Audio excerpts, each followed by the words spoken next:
everyone, and welcome to the FLATLINING Podcast for the first time on video. This is the FLATLINING Podcast from Fulcrum Strategies. I'm Matthew Handley, and with me is our President and CEO, Ron Howrigon. Ron, how are you, sir?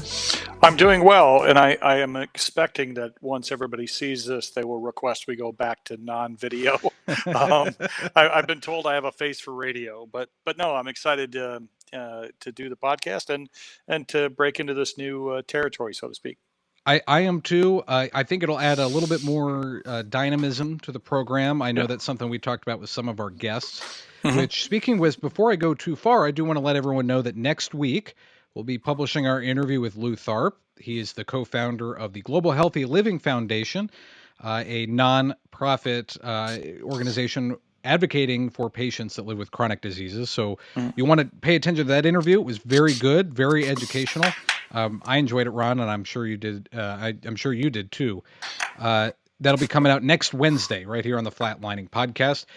Ron, I want to talk today about a celebration that we're having here at Fulcrum Strategies, and I think it's appropriate we're starting with this episode of the FLATLINING Podcast on video.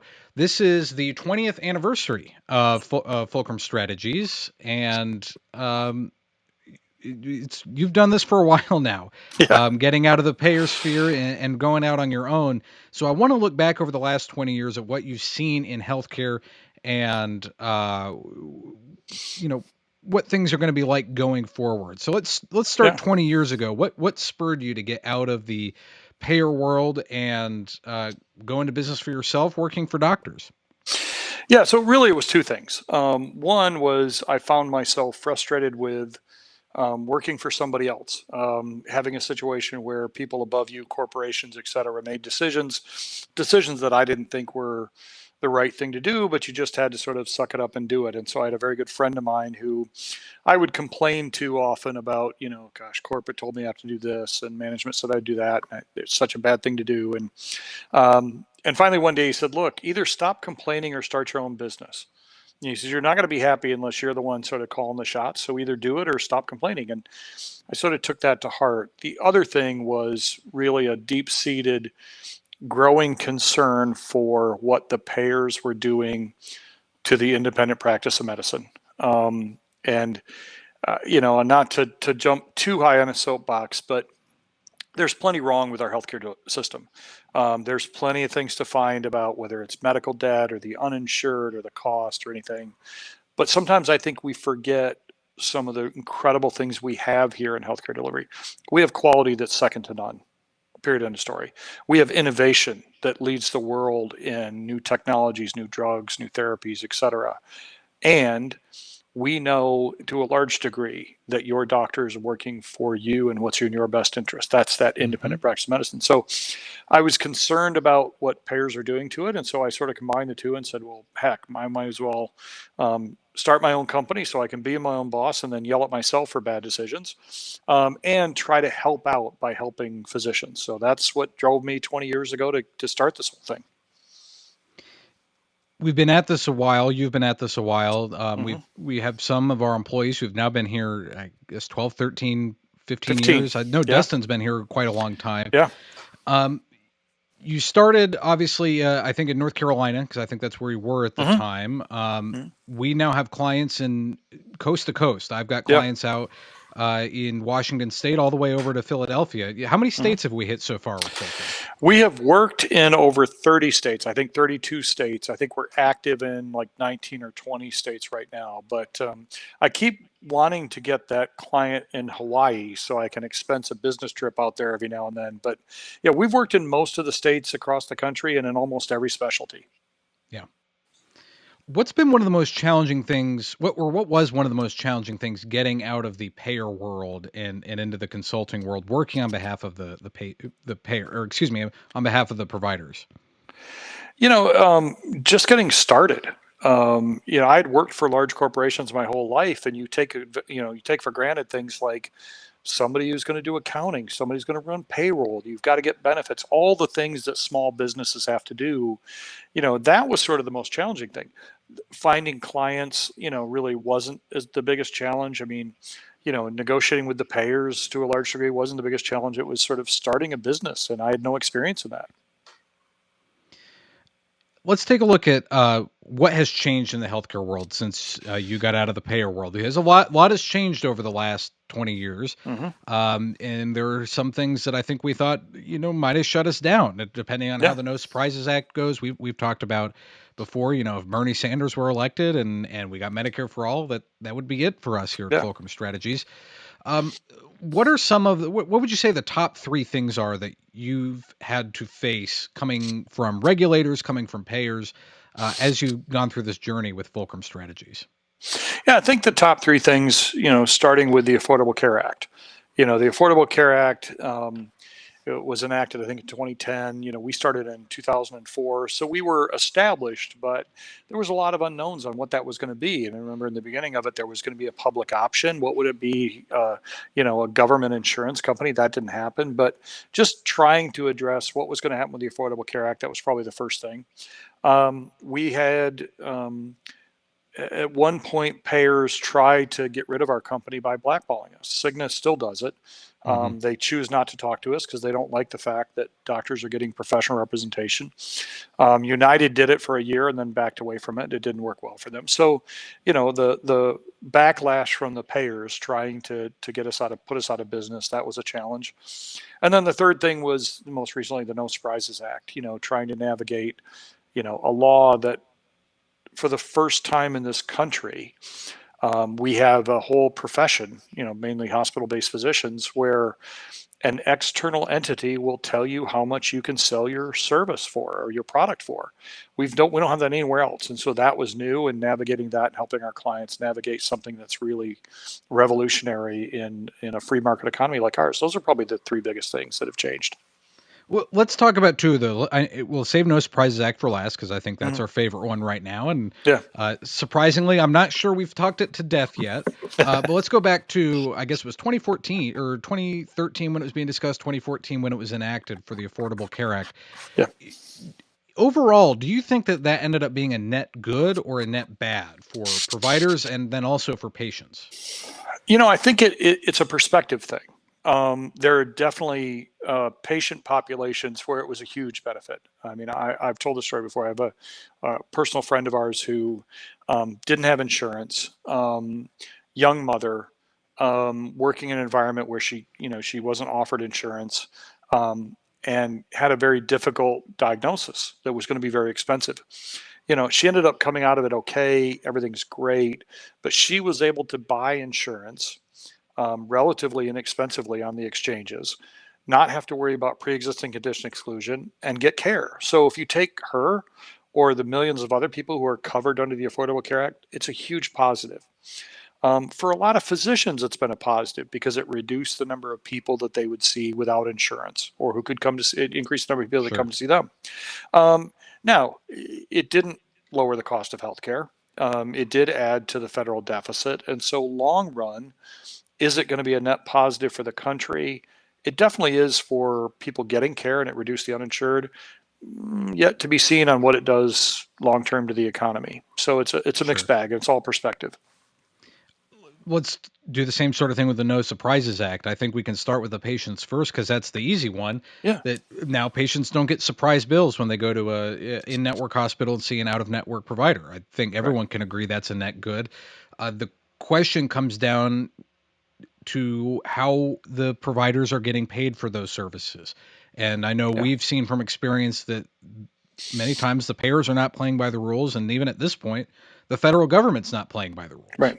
Right. Yeah. So the No Surprises Act, and I'm not a big fan of too much government intervention. I'm not the guy who likes to see the government solve all our problems, because the government, in many cases, isn't really good at solving problems. They're not very efficient. But all in all, when this law was passed, and I've sort of joked that even a blind squirrel finds a nut now and then, it's not a bad law as it was written. It definitely protects patients, and that's wonderful. I don't know a single doctor who likes to balance bill a patient. That's great. The problem is it's not being implemented as written. And until we fix that, it's doing significant damage to the professions of radiology, anesthesiology, and ER. And in an environment where we already have doctor shortages, it's the thing that could really do enough damage to those where we don't have access to them. Um, Having staffing levels go down in an emergency room is dangerous. Having radiologists not available to do quick reads overnight is dangerous. I mean, if you roll into an ER with a stroke, you need to have somebody read that CT scan to determine whether or not you can get a certain type of treatment, which may be a lifesaver. Having not enough anesthesiologists to staff ORs means surgeries are going to be delayed and people's suffering is delayed. So it's a good law. Sure, it could be, I'd tweak it and make it a little bit better, but that's the case with anything that's being poorly implemented, and it's the implementation of it that is doing damage, and that's what really makes me nervous. We've got an election coming up. I'm sure if the Biden administration stays in office, that we're not going to see a change from the federal government's perspective on enforcing the No Surprises Act. What do you think about the possibility that if Donald Trump returns to the White House, or possibly and I'll throw it out there only because it's one of the topics du jour, if Robert F. Kennedy Jr. makes it into the White House, what do you think happens to the No Surprises Act then? So it's a huge unknown if Kennedy makes it in, because he hasn't really talked much about it, and there's not a track record there to look back and say, what would he do? So that's a wild card. Anything could happen. If Trump wins, there's some thought that since the law was passed under his administration, and this is, I'm not making an attack on the Republican Party because this works for either party. Right now, there is a sense on either party that if the other guy likes it, I hate it. And if the other guy hates it, I like it. There's this contrarian, I think you could say to either side, hey, the other side wants to feed the world, and they would say, well, that's a horrible idea. Why would we do that? So given that, since the current administration really doesn't want to administer the law, there's a sense that maybe if Trump wins, that he would, for A, because it was his law, and B, because the other side didn't.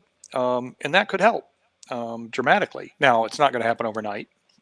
We're probably left with this being in limbo and not being administered correctly for at least a number of months, if not a year. But there's a thought that maybe it would be administered if Trump wins.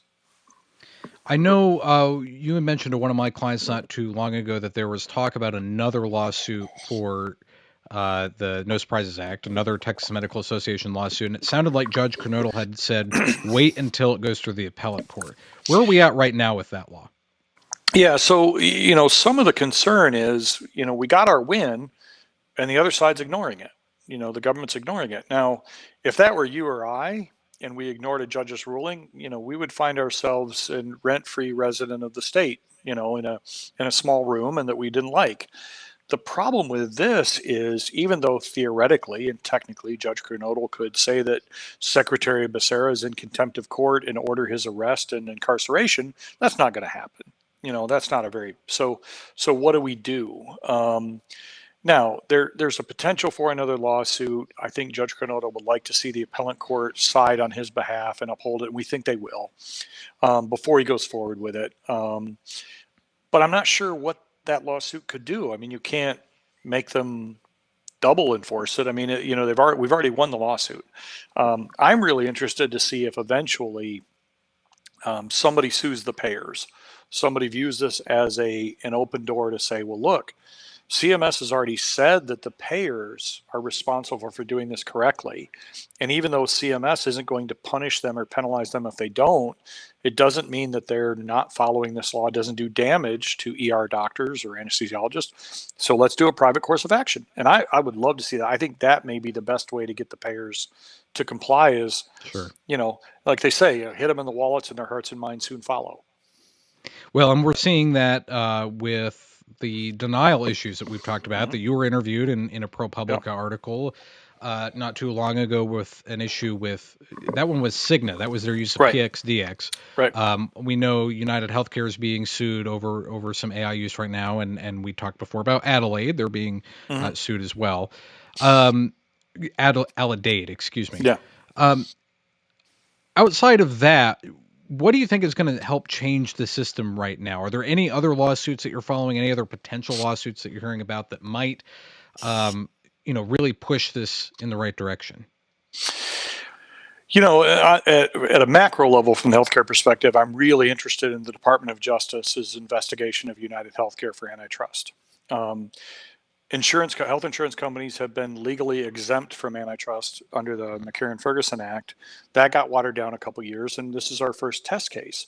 Health insurance in and of itself is highly concentrated to the point where in most states, if it were any other industry, the FTC would already be looking at it to try to break it up. They've got too much market consolidation, too much market concentration. It's one of the reasons why, physicians are hurting so bad, because you can't afford to, when you've got a purchaser that buys, 50% of your services, you can't afford to really get rid of them or else you go underwater.